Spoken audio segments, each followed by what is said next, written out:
कल ही शादी हुई और आज प्रेग्नेंट। मैं प्रेग्नेंट कैसे हो सकती हूँ? आज तक मुझे किसी ने छुआ तक नहीं है। इसका जवाब डॉक्टर को नहीं, तुम्हें देना है, बेशर्म। इन 5 महीनों में अनिका ना तो कहीं बाहर गई थी और ना ही उससे कोई मिलने आया। फिर ये गौतम का गुस्सा अब हैरानी में बदल चुका था। एक मौका मिला था हमें हमारी जिंदगी फिर से बेहतर बनाने का। नसीब वाली थी तुम जो तुम्हारी डोगरा खानदान के इकलौते वारिस कुणाल डोगरा से शादी हुई थी। लेकिन शादी के 24 घंटे में ही तुमने हमारी जिंदगी वापस से जहन्नुम बना दी। इससे तो अच्छा था कि तू अपनी मां के साथ ही मर गई होती। 4 महीने बीत चुके थे। अनिका अपनी छोटी सी दुनिया में लगभग सब कुछ भूल चुकी थी।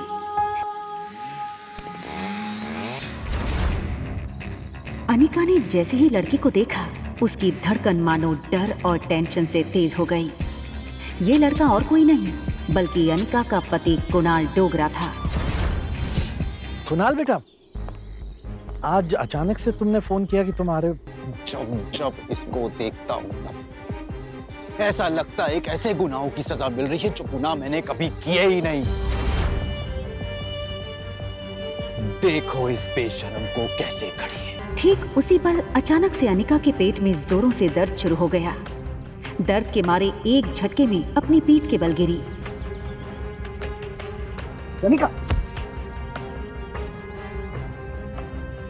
मम्मा मम्मा मम्मा, प्लेन लैंड होने वाला है। देखते ही देखते आज 6 साल बीत चुके थे और सामने थी उसकी 6 साल की बेटी रिया।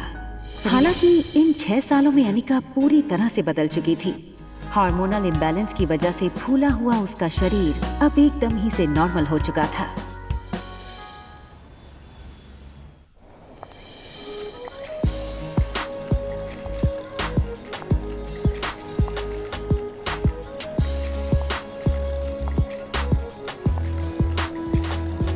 कुणाल ने एयरपोर्ट से बाहर आते हुए एक लड़की को देखा और फिर देखता ही रह गया।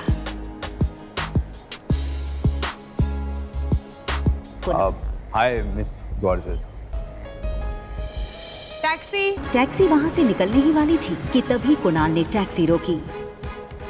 आप अपना नाम तो बता दीजिए। अनिका गुलेरिया। आप अनिका गुलेरिया को ही पिक करने आए हो ना?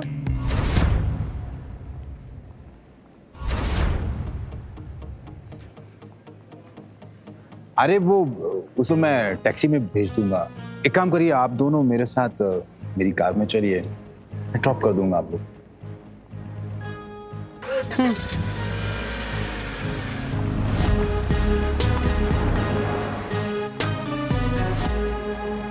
फटाफट इस टैक्सी के पीछे जाकर मैडम का पीछा कर, जाकर के देख मैडम किस होटल में रुकी। चल भाग, फटाफट भाग। अगले 1 घंटे में अनिका की टैक्सी मनाली की सबसे बड़ी 5 स्टार होटल पैराडाइज इंटरनेशनल में दाखिल हुई। रुकिए।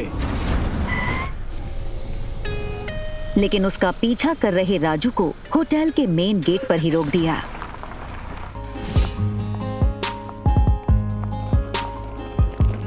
इस फ्लोर पे 2 ही रूम्स हैं।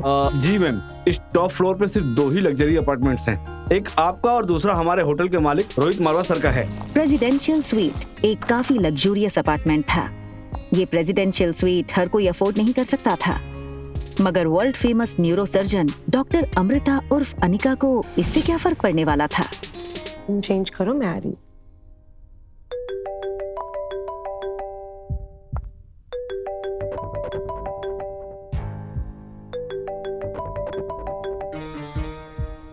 Hello Anika, what kind of behaviour is this? Kunal 2 घंटों से एयरपोर्ट पर तुम्हारा इंतजार करता रहा, तुम उसके साथ आई क्यों नहीं? कहाँ हो तुम? आ रही हूँ मैं। अनिका और उसके पिता गौतम के रिश्तों में दरार की वजह गौतम खुद था। 6 साल पहले गौतम ने अनिका से मुंह फेर लिया था और उसकी बेटी रिया को अपनाने से मना कर दिया था। इन 6 सालों में गौतम ने कभी भी अनिका को याद नहीं किया और आज उससे डिवोर्स पेपर साइन करने के लिए बार बार कॉल किए जा रहे हैं। लेकिन डिवोर्स पेपर के साथ साथ गौतम अनिका से कुछ और भी चाहता था। लेकिन क्या? तभी अनिका के फोन पर उसकी असिस्टेंट राजलक्ष्मी का फोन आया। हेलो मैडम, आशा करती हूँ आपकी फ्लाइट सेफ और कंफर्टेबल रही होगी और आपकी नींद भी पूरी हुई होगी। अब ये बताओ, एक्टिंग करने के लिए फोन किया या कोई नई बात बताने के लिए? अरे फिर से वो बिजनेस टाइकून रोहित मारवा का मेल आया था। वो अपनी दादी माँ का इलाज देश की सबसे बड़े न्यूरोसर्जन डॉक्टर अमृता यानी आपसे करवाना चाहता है। इस वक्त वो मनाली में ही है। आप भी मनाली में? तो मैंने सोचा क्या मैं अपॉइंटमेंट फिक्स कर दूं? नहीं नहीं, बिल्कुल नहीं। ये बड़े लोग अपने बड़े बुजुर्गों की चिंता का सिर्फ ढोंग करते हैं। इनका असली मकसद ना कुछ और ही होता है। बड़े बुजुर्गों की प्रॉपर्टी, उनका बिजनेस और पता नहीं क्या क्या। हमें इनसे दूरी रहना चाहिए। Okay, as you wish. वैसे एक बात बता दूं, मैंने सुना है कि रोहित मारवा की पर्सनालिटी काफी डैशिंग है। टॉल, डार्क, हैंडसम और इतनी कम उम्र में इतना बड़ा बिजनेस टाइकून। और अगर लाइफ में थोड़ा रोमांस आ ही जाता है तो इसमें क्या नुकसान है? रोहित का फोटो भेजो। अगर ऐसा ही है तो एक काम करो, तुम ही उसे डॉक्टर अमृता बनकर मिल लो। कि डॉक्टर अमृता के चेहरे को यहाँ कोई नहीं जानता। यहाँ मैं सिर्फ अनिका गुलेरिया हूँ। ठीक है, रोहित की फोटो भेजूंगी, एक बार देख लेना। अनिका हंसते हुए फोन काट देती है, लेकिन इसके पहले कि अनिका लिफ्ट के अंदर जा पाती, तभी अनिका को लगा जैसे मानो उसके पीछे कोई खड़ा हो। अनिका ने जैसे ही पीछे मुड़कर देखा तो वो हैरान हो गई। पीछे रिया खड़ी थी। उसका चेहरा कुछ उखड़ा हुआ था और वो बस अनिका को एकटक देखे जा रही थी। अनिका को लगा कि रिया नींद से अचानक उठकर उसने अनिका को पास नहीं देखा होगा, इसलिए ऐसे खड़ी हो गई होगी। मम्मा जल्दी वापस आ जाएगी और आते हुए ना आपकी फेवरेट चॉकलेट आइसक्रीम ले आएगी, ठीक है? आप जाओ कमरे में और आराम करो या अपनी फेवरेट वीडियो गेम खेल लो, ठीक है?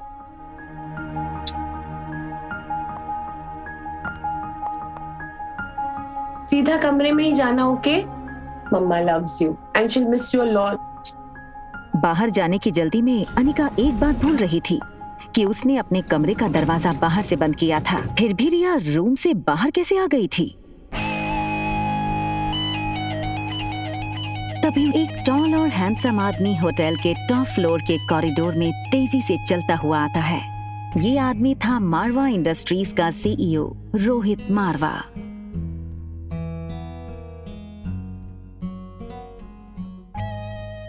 बेटा, तुमसे कितनी बार कहा है कि बिना बताए रूम से बाहर मत निकला करो। मेरी बात सुनते क्यों नहीं आ रही? जिस लड़की को रिया समझकर कुछ ही पल पहले अनिका ने बात की थी, वो बच्चा रिया नहीं बल्कि आर्यन था। रोहित मारवा का इकलौता बेटा आर्यन, मारवा इंडस्ट्रीज का इकलौता वारिस। और इन सब में सबसे मजेदार बात ये थी कि रोहित का बेटा आर्यन और अनिका की बेटी रिया दोनों की शक्लें एक दूसरे से हूबहू मिलती जुलती थीं। और रिया अभी भी अनिका के कमरे में सो रही थी। तुम्हारा ध्यान कहाँ है आर्यन? मैं तुमसे बात कर रहा हूँ, चलो अंदर। मुझे चॉकलेट आइसक्रीम चाहिए। ये सुनकर रोहित थोड़ा हैरान हो गया। हमेशा गुमसुम और गुपचुप रहने वाला आर्यन का बर्ताव आज रोहित को कुछ अजीब लग रहा था। आर्यन के गाल पर लिपस्टिक का निशान देखकर रोहित हैरान हो गया।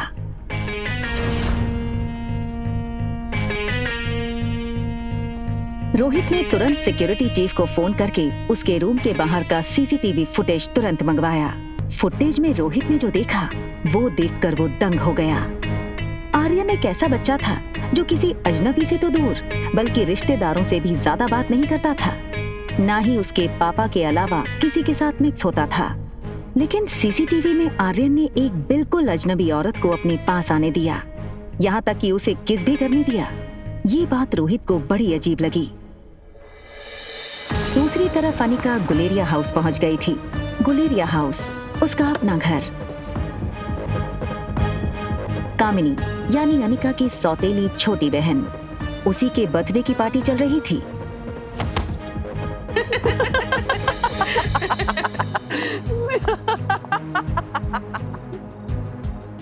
जैसे ही उस लड़की को अनिका ने देखा, उसे याद आया कि वो लड़की उसकी बुआ की बेटी प्रीति है। अगले साल मिस हिमाचल बनोगी और उसके बाद मिस इंडिया। क्या तुम अभी भी कहोगे कि तुम्हारी अनिका दीदी मुझसे ज्यादा खूबसूरत है? हाँ, अनिका दी सबसे ज्यादा सुंदर है। अच्छा तो एक काम करते हैं, वोटिंग करते हैं। तो आप लोग वोट करोगे ज्यादा खूबसूरत कौन है, ठीक है? ये बात कहकर कामिनी ने अपने एक दोस्त से सिगरेट जलाने का लाइटर लिया और उससे अनिका की फोटो जला दी।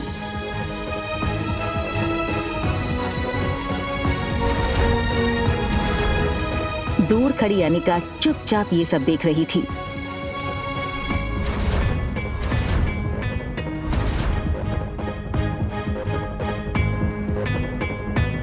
सो गाइस, आप वोटिंग के साथ तैयार हैं? तो बताओ मुझे कितने वोट? कामिनी कामिनी कामिनी कामिनी कामिनी कामिनी कामिनी कामिनी। बेचारी प्रीति, सारे वोट्स तो मुझे ही मिल गए और तुम हार गई। चलो कोई बात नहीं, अब हार ही गई हो तो इसकी सजा तो मिलनी होगी।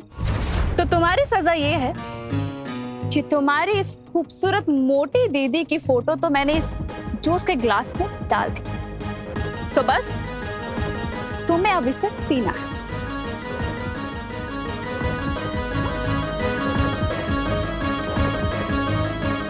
बिन माँ की अनिका को बचपन में साक्षी बुआ से ही माँ का प्यार मिला था और प्रीति मानो अनिका की कजन नहीं बल्कि सगी छोटी बहन हो।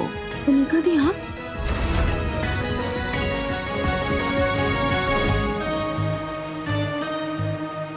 हार और जीत का फैसला खेल खत्म होने के बाद होता है और खेल अभी खत्म नहीं हुआ है। अरे यार, ये अनिका इतनी खूबसूरत कैसे लग रही है? हाँ यार, किसी फिल्म की हीरोइन जैसे लगने लगी है। Oh my God, she looks so sexy. जीत किसकी हुई है ये तो पक्का हो गया है, तो अब जो सजा तय करी थी वो पूरी कर ली जाए। चलो पी लो। और तभी ग्लास टूटने की आवाज सुनकर गौतम और अनिका की सौतेली माँ मनीषा वहां आ गए। पापा, मम्मा देखो ना, ये अनिका मेरी बर्थडे पार्टी में आकर मेरी पार्टी खराब करना चाहती। मैंने तो बस इसे इतना कहा कि तुमने अपना वजन कैसे घटाया, और ये कहने लगी कि मैं तुमसे काफी खूबसूरत हूँ और तो तुम्हारी औकात ही क्या है मेरे साथ। सबके सामने मेरी इज्जत थी पापा। बस करो अनिका, बहुत तमाशा हो गया। एक डिवोर्स पेपर पे साइन करने के लिए और कितना नाटक करोगी तुम? हमारे साथ अंदर आओ, तुमसे कुछ जरूरी बात करनी है।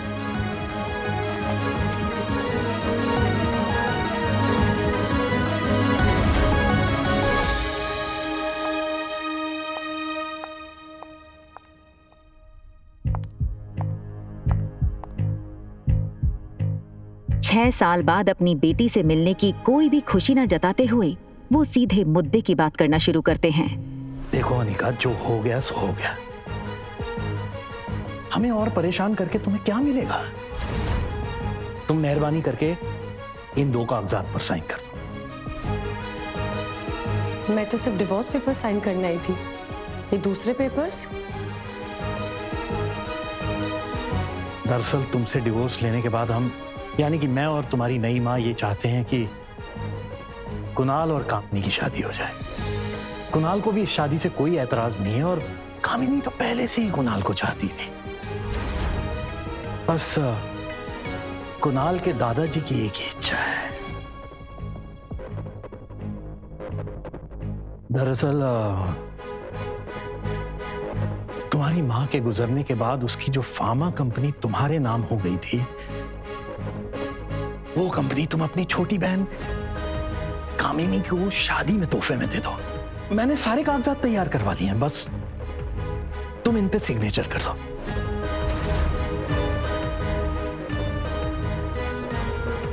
वो कभी सोच नहीं सकती थी कि डोगरा खानदान के साथ रिश्ता बनाए रखने के लिए उसके पापा इतना नीचे गिर सकते हैं।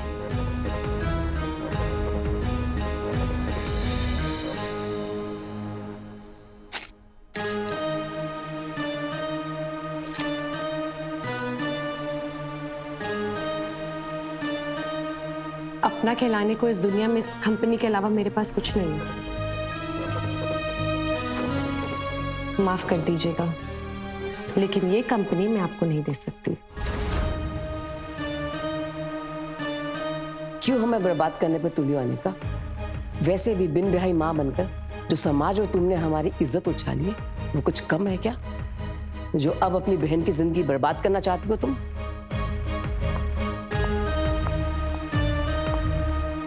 तुम्हें क्या लगता है कि अगर तुम कंपनी मेरे नाम नहीं करोगी तो कुणाल मुझसे शादी नहीं करेगा? वह मैं तुम्हारा। कुणाल मुझसे शादी इसलिए करना चाहता है क्योंकि वो मुझे पसंद करता है, ना कि तुम्हारी उस फैक्ट्री के लिए जैसे उसे तुम्हारे साथ करनी पड़ी। लेकिन तुम ये सब नहीं देख सकती हो क्योंकि तुम मुझसे बचपन से ही चलती हो। कौन किससे जलता है ना, इसका नमूना तुम बाहर देख चुकी हो। बचपन में अनिका का फायदा हर कोई उठा ले जाता था। आज अनिका को इस तरह सबके अरमानों पर पानी फेरता हुआ देख सब लोग गहरे शौक में थे। समझती क्या हो अपने आप को?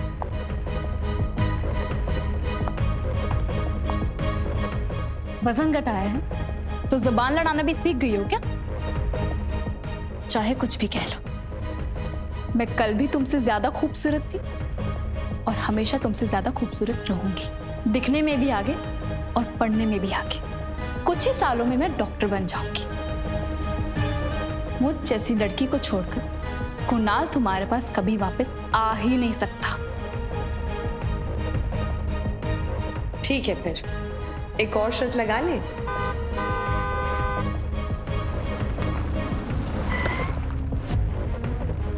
दो घंटा इसने मुझे एयरपोर्ट पे वेट कराया। अनिका, कहाँ हो तुम?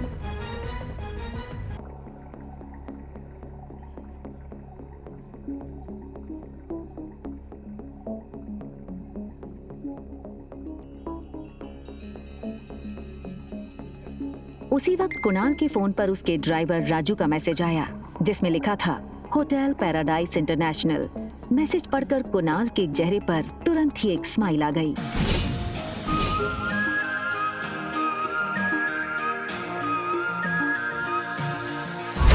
फाइन, क्या चाहती हो तुम? छोटी बहन हो तुम मेरी, बस इतना कहूंगी कि ये कुणाल के पीछे पागलपन ठीक नहीं है। वो अच्छा लड़का नहीं है। Just shut up, mind your own business. मुझे सब पता है कि कौन कैसा है, और अगर तुम्हें इतनी फिक्र है तो कंपनी मेरे नाम क्यों नहीं कर देती? वैसे किसके लिए बचा कर रखी है ये कंपनी? अपने यार के लिए?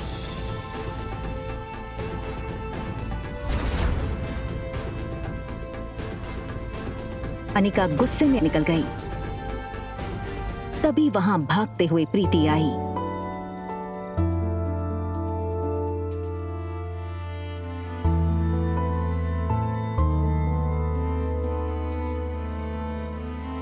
अनिका ने प्यार से प्रीति के गाल पर हाथ फेरा और फिर चली गई।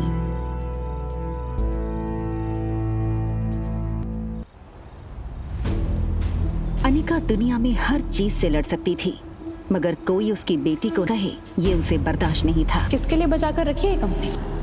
लेकिन इसके साथ ही उसके पास इस बात का भी कोई जवाब नहीं था कि रिया का बाप था कौन। अनिका आज तक उसकी जिंदगी की इस सबसे बड़ी पहेली को सुलझा नहीं पाई थी। वो ये सब सोच ही रही थी कि तभी अचानक उसे कुछ याद आया। अनिका ने अपनी फार्मा कंपनी के पुराने वफादार मैनेजर मनोज को फोन लगाया। Hello uncle. आज इतने सालों बाद कंपनी की मालकिन ने इस मुलाजिम को याद किया? एक्चुअली बस ये पूछना था कि कंपनी ठीक तो चल रही है ना? बेटा बस यूं समझ लो, डूबती नाव में बस छेद पकड़ के बैठा हूँ। फिर भी सालाना 4-5 लाख का प्रॉफिट हो जाता है, जो मैं गौतम जी को भिजवा देता हूँ। अगर तुम चाहो तो अगली बार से तुम्हें भेज दूँ। उसकी कोई जरूरत नहीं है, आप अपना ख्याल रखिएगा। आखिर क्या है इस छोटी कंपनी में जो डोगरास हाथ धोकर इसके पीछे पड़ गए? पहले मेरे जरिए ये कंपनी हड़पने की कोशिश की और उसी के चलते कुणाल से मेरी शादी करवाई, और अब कामिनी के जरिए ये कंपनी पाना चाहते हैं। लेकिन क्यों? तो कंपनी मेरे नाम क्यों नहीं कर देती? होटल की तरफ टैक्सी बढ़ी रही थी कि तभी अनिका को याद आया कि उसने अपनी बेटी को एक प्रॉमिस किया था। मम्मा जल्दी वापस आ जाएगी और आते हुए ना आपकी फेवरेट चॉकलेट आइसक्रीम ले आएगी, ठीक है? Mama loves you and she'll miss you a lot. लेकिन अनिका इस बात से अनजान थी कि उसने प्रॉमिस रिया को नहीं बल्कि रोहित मारवा के बेटे आर्यन को किया था। होटल पहुंचते ही अनिका की कार को सिक्योरिटी गार्ड्स ने घेर लिया और वो अनिका का रास्ता रोक के खड़े हो गए। ये क्या बदतमीजी है? इस तरह से मेरा रास्ता रोकने का क्या मतलब है? सॉरी मैडम, हमें आपका सामान चेक करना होगा। बैग चेक करो। अनिका को कुछ समझ नहीं आया। उसके पास सिर्फ एक पर्स और चॉकलेट आइसक्रीम थी। Yes sir, it is chocolate ice cream. Anika ने रोहित की फोटो देखी थी, वो उसे तुरंत पहचान गई। What nonsense is this? You can't do this with me. I will call the police right away. Anika की गहरी काली आंखों को देखकर रोहित एक सेकंड भूल गया कि वो क्या कहने आया था। तभी दूसरे पल को वो अपनी सेंसेस में आया और चेहरे पर बिना किसी भाव के उसने कहा, हाँ, परफेक्ट। पहले खुद चोरी करो फिर खुद ही पुलिस को बुलाओ। Just perfect. What? मुझसे और मेरे बेटे से दूर रहना। Excuse me. मैं कब तुम्हारे पास आई? And listen, इस आलीशान होटल के मालिक हो, इसका मतलब ये नहीं है कि अपने गेस्ट के साथ इस तरह बदतमीजी करो। I can sue you in the court, Mr. Rohit Marwa. You know, I knew it. तो तुम जानती हो कि मैं रोहित मारवा हूँ, ये होटल मेरा है। I'm sure तुम ये भी जानती होगी कि मेरे परिवार वाले मेरी शादी करवाना चाहते हैं, लेकिन मुझे मेरे बेटे के लिए सौतेली माँ नहीं चाहिए। इसलिए तुमने शायद प्लान बनाया होगा कि क्यों?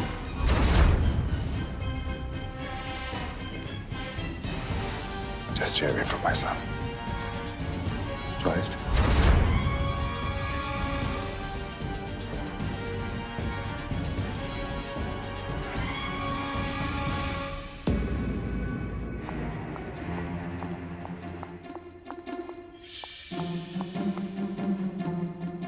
दरवाजा बंद होने ही वाला था कि तभी एक पांव दरवाजे के बीच में आया। ये लड़का और कोई नहीं बल्कि रोहित मारवा का कजन भाई सनी था। Think something out of the box. आप ही की तरह काफी लड़कियां पहले भी कोशिश कर चुकी हैं, ये तरीका भी पहले अपना चुकी हैं, लेकिन जो मेरे भैया है ना, वो बहुत स्ट्रिक्ट है। वो किसी से मिलते ही नहीं है और ना ही उनसे या फिर आर्यन से कोई मिल सकता है, मेरे सिवा। दूसरी तरफ गुलेरिया हाउस में पार्टी लगभग खत्म हो गई थी कि कुणाल ने आज की पार्टी एंजॉय की। कंग्रेचुलेशंस बेटा। आज कामिनी के बर्थडे के मौके पर मेरी तरफ से तुम दोनों के लिए तोहफा। Thank you very much. बहुत जल्द हम तुम दोनों की शादी पक्की कर देंगे।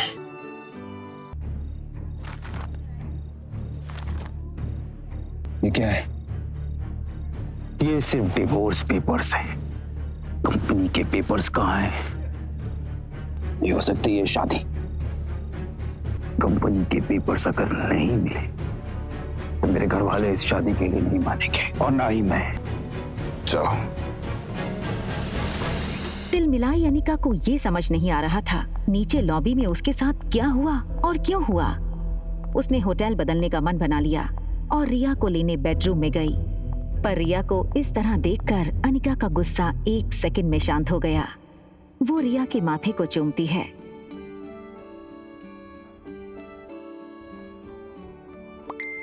तभी उसके फोन में एक नोटिफिकेशन आया। अनिका ने मोबाइल चेक किया तो देखा कि उसके डॉक्टर अमृता नाम वाले मेल बॉक्स में रोहित मारवा का मैसेज आया था। और मीट यू अर्जेंटली। एक पेशेंट है जिसका दिमाग का ऑपरेशन करवाना है, जो सिर्फ आप कर सकती हैं।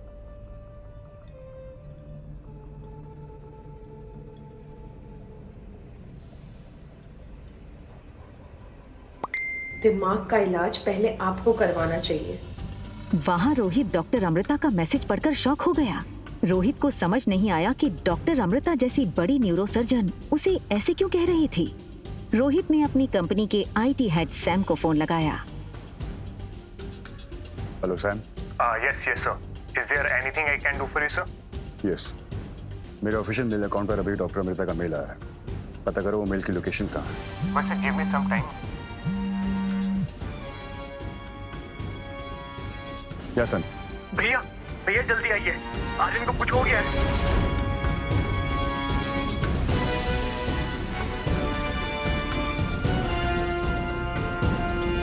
रोहित ने लिफ्ट में टॉप फ्लोर का बटन दबाया, मगर आज उसे अपनी लिफ्ट की स्पीड बहुत स्लो लग रही थी। आर्यन पर जरा सी तकलीफ आए तो रोहित बर्दाश्त नहीं कर सकता था। सनी दरवाजे पर रोहित का इंतजार कर रहा था। जानने के लिए देखिए अगला एपिसोड सिर्फ पॉकेट FM के YouTube चैनल पर। और एक लड़की को देखा तो के सारे एपिसोड्स को सुनने के लिए डिस्क्रिप्शन में दी गई लिंक से डाउनलोड कीजिए पॉकेट FM ऐप।